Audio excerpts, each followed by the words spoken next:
I became a billionaire's private driver, but I never drove any passengers. ## Part 1. The job offer. This happened 2 years ago, and I still don't know if I should feel guilty about it or not. I was 26, fresh out of a divorce, and desperately trying to rebuild my life from scratch. My ex-wife had taken pretty much everything in the settlement. The apartment, the savings, even our dog. I was living in a studio that smelled like mildew and cooking oil from the Chinese restaurant downstairs, working as a rideshare driver just to keep the lights on. I'd been doing the rideshare thing for about 8 months when I saw the Craigslist ad. Yeah, I know. Craigslist. In 2022. But when you're broke, you check everywhere. Private driver needed for high net worth individual. $120,000 annual salary. Benefits included. Must have clean driving record and pass background check. Flexible schedule. Discretion required. $120,000. I was making maybe 30 grand driving drunk college kids around at 2 in the morning. I clicked on the ad so fast I almost broke my mouse. The application was simple. Too simple. Just my name, driver's license number, and a phone number. No resume required. No cover letter. I filled it out and hit submit, fully expecting never to hear back. The call came 3 hours later. Is this Marcus Thompson? A woman's voice, professional but warm. Yeah, this is Marcus. My name is Sarah Chun. I'm calling regarding the private driver position you applied for. Are you still interested? Absolutely.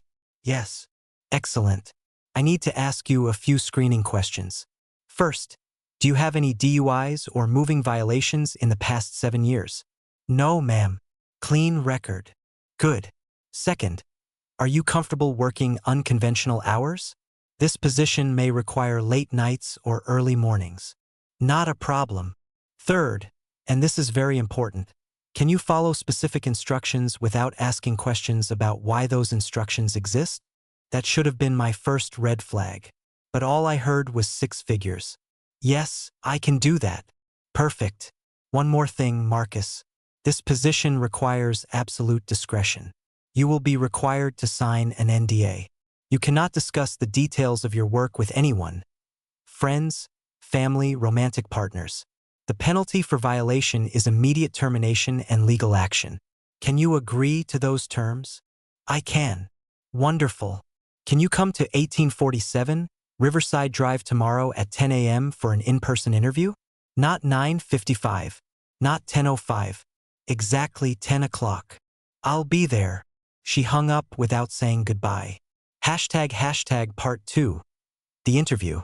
Riverside Drive was in the kind of neighborhood where houses don't have numbers on them because the people who live there don't want you to find them. Tall hedges, iron gates, security cameras every 20 feet. Old money. Real money.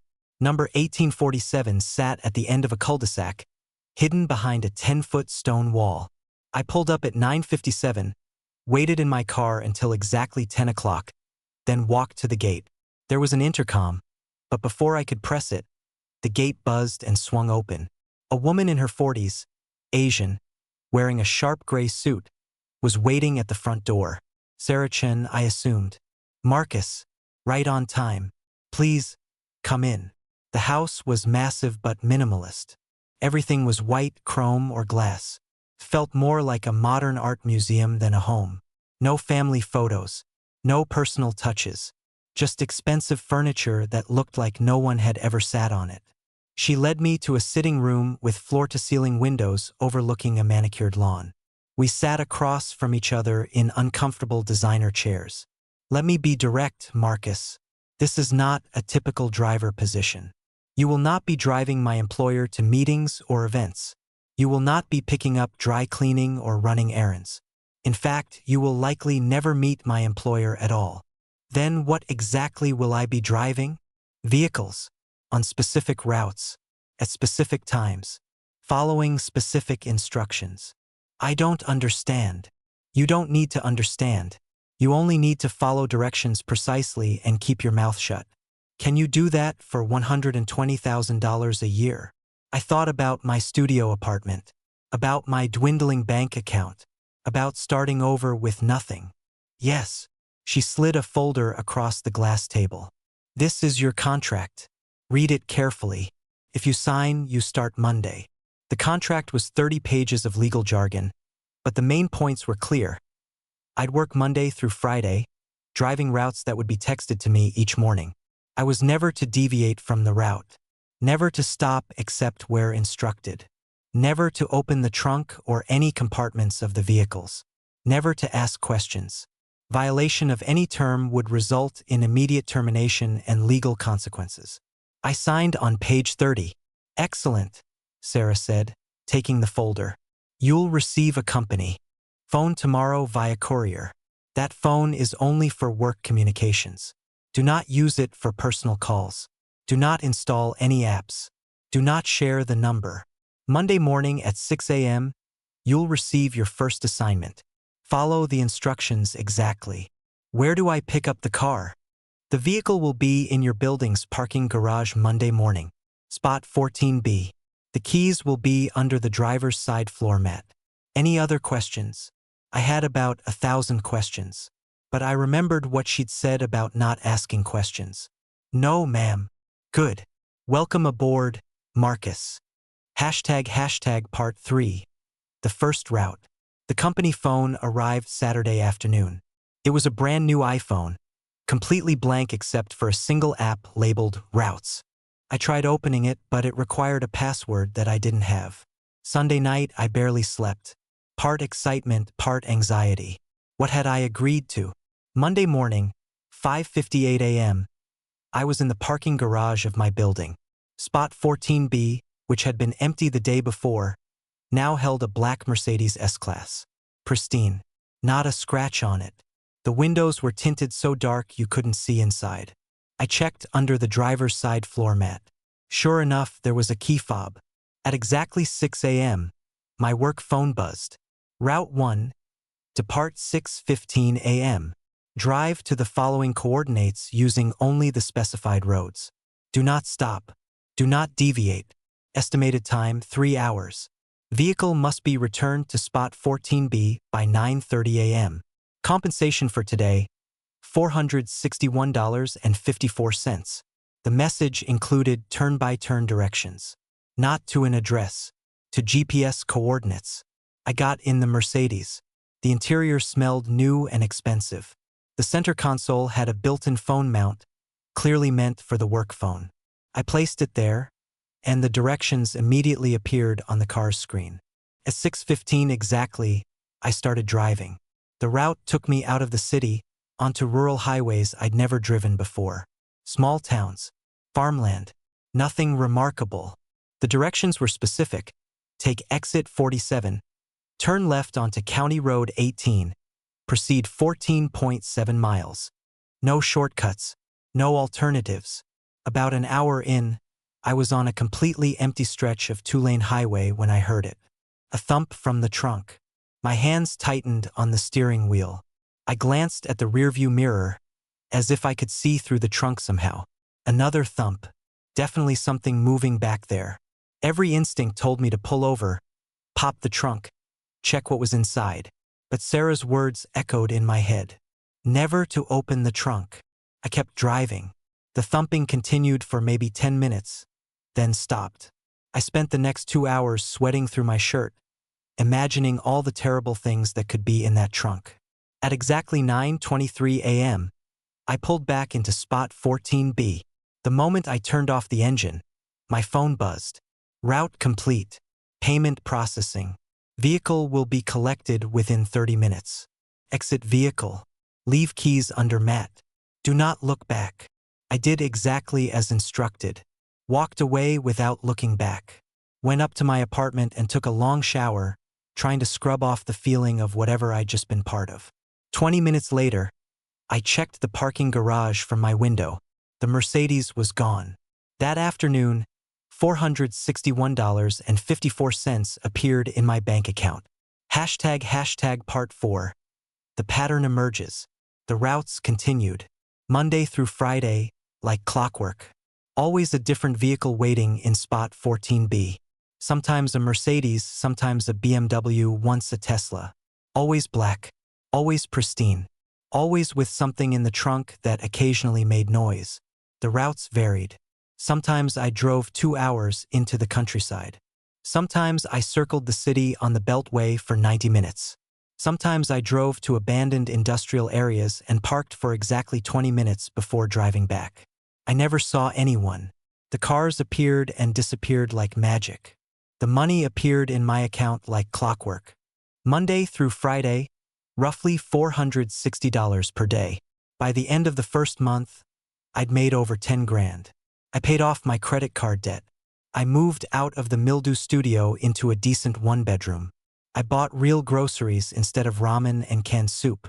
But the guilt was eating me alive. I knew something illegal was happening. I wasn't stupid. Nobody pays someone $120,000 to just drive empty cars around for 3 hours a day. The thumping in the trunks, the remote routes, the obsessive secrecy. It all pointed to something dark. I tried to rationalize it. Maybe it was just expensive equipment being transported. Maybe the thumping was just cargo shifting around. Maybe the secrecy was just standard rich person paranoia. But I knew better. Hashtag part 5. The breaking point. It happened on a Thursday in my 3rd month. The route was different from usual. Instead of highway driving, I was directed through residential neighborhoods. Upper-middle-class suburbs. Soccer moms and golden retrievers. I was stopped at a red light when I heard it. Not thumping. This time. Voices. Muffled, barely audible, but definitely human voices coming from the trunk. My blood went cold. The light turned green. I didn't move. Cars behind me started honking. The work phone buzzed. Continue route. Do not stop. How did they know I'd stopped? Were they tracking me? Watching me? I looked around frantically for cameras but saw nothing. The honking got louder. My hands were shaking on the wheel. The phone buzzed again. Continue route. Final warning. I drove. For the next hour, I heard those voices. Sometimes louder, sometimes quieter. At one point, I swear I heard someone crying. I gripped the steering wheel so hard my knuckles turned white. Sweat dripped down my face. Every fiber of my being screamed at me to pull over, to call the police, to do something. But I kept driving. When I finally returned to spot 14B, I sat in the car for 5 minutes after turning off the engine, just staring at my hands. They were still shaking. The phone buzzed. Exit vehicle immediately. I got out, left the keys, walked away. But this time, I didn't go back to my apartment. Couldn't. I walked to a bar 3 blocks away and ordered a whiskey. Then another. Then another. By the time I stumbled home that night, I'd made a decision. I was done. I didn't care about the money. I didn't care about the NDA. Tomorrow I'd call Sarah and quit. But when I woke up Friday morning, there was a new message on my work phone. $50,000 bonus deposited to your account for continued excellent service. Looking forward to your continued discretion. I checked my bank account. Sure enough, $50,000. I didn't quit. Hashtag part 6. The truth I didn't want to know. 6 months in, I'd saved over 80 grand. I was living in a nice apartment, driving a decent used car, eating at restaurants that didn't have plastic menus. For the first time since my divorce, I felt financially stable. But I felt like a monster. I tried not to think about the trunks, about the sounds, about what I was probably helping transport. I told myself I was just a driver, just following orders, that I didn't actually know anything for certain. But then came the news report. I was eating breakfast, half watching the local news, when the anchor's words made me freeze. Federal agents have broken up a massive human trafficking ring operating throughout the state. Authorities say the operation used a sophisticated network of drivers and vehicles to transport victims across state lines. Several arrests have been made, but the investigation is ongoing.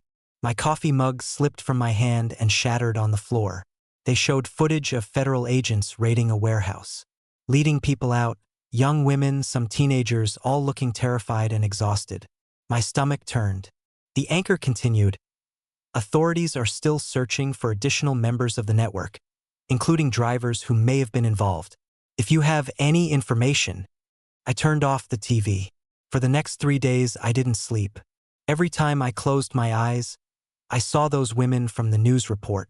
I heard the voices from the trunk. The crying. I'd helped traffic human beings. The money in my bank account felt like blood. On Monday, I didn't go down to the parking garage. I let the car sit there. Let the route go undriven. I waited for the angry phone call, the lawsuit, the consequences. Nothing happened. Tuesday, same thing. No car appeared. No messages. Silence. Wednesday morning, there was a knock on my door. Sarah Chun stood in my hallway, looking exactly as composed as the day I'd met her. Marcus, may I come in? What was I going to say? No?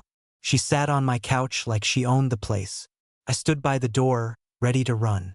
You've stopped showing up for work, she said calmly. I saw the news. I know what I've been doing. I'm done. Do you?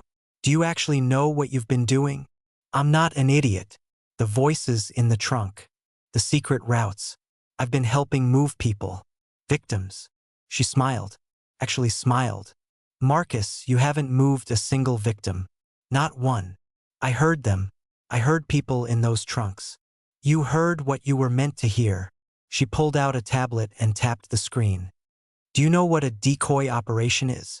She turned the tablet toward me. It showed a map with dozens of routes marked in different colors. My routes. For the past 6 months, you've been driving decoy vehicles. Empty cars meant to draw attention away from the real operations we were investigating. Every route you drove, law enforcement was watching. Not you, but the people watching you. My legs felt weak. I sat down. The thumping sounds? Mechanical devices. The voices? Recordings.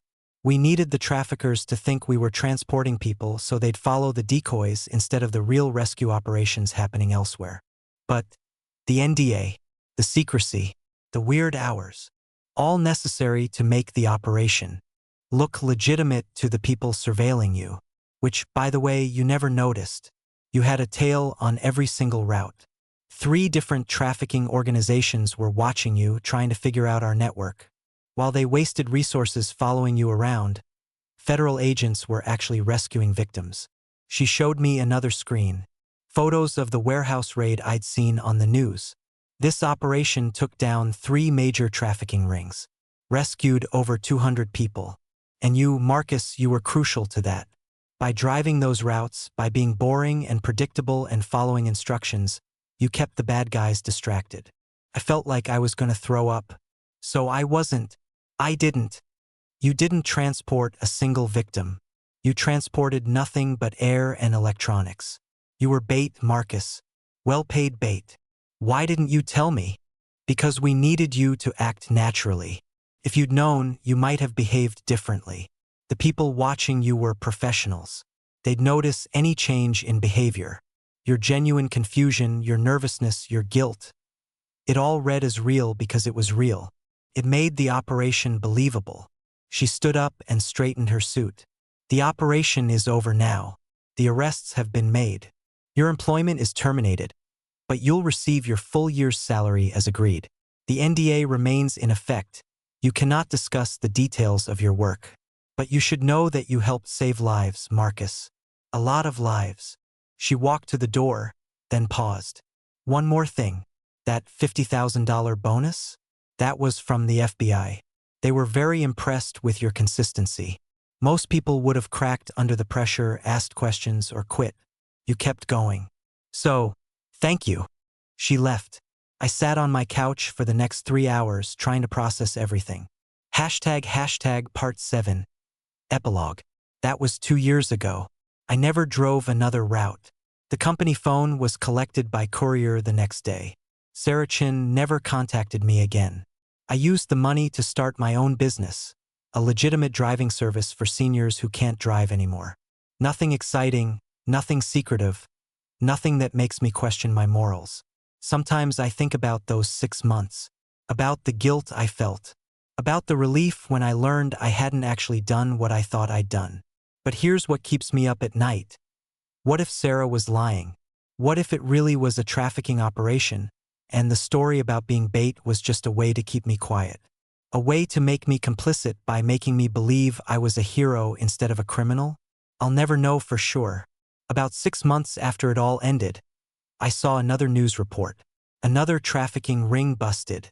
More rescues. And in the footage, for just a split second, I saw a black Mercedes in the background. Same model I used to drive. Was there a new driver now? Another person following routes they didn't understand? Another person convinced they were doing something terrible? Or maybe another person being told they were saving lives? I still get nightmares sometimes. In them, I'm driving that Mercedes on an empty highway. I hear the voices from the trunk. I hear the crying. But when I finally pull over and open the trunk, it's empty. Completely empty. And I can't tell if that's better or worse than what I feared. The truth is, I'll never know if I helped save 200 people or if I helped transport them. I'll never know if Sarah was a federal agent or a master manipulator. I'll never know if those voices were recordings or real people I ignored while I cashed my paychecks. I kept the money, all of it, and I have to live with that. Sometimes I donate to anti-trafficking organizations. It feels like the least I can do, though I know it doesn't absolve me of anything.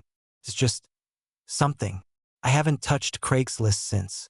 If someone ever offers you a job that pays way too much for doing way too little, ask yourself, are you okay with never knowing the truth? Are you okay with living in that uncertainty forever? Because I'm not. But I'm living with it anyway.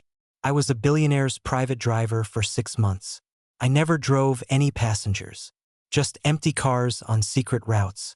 Or at least that's what I choose to believe. And maybe that belief is all I have left. ND.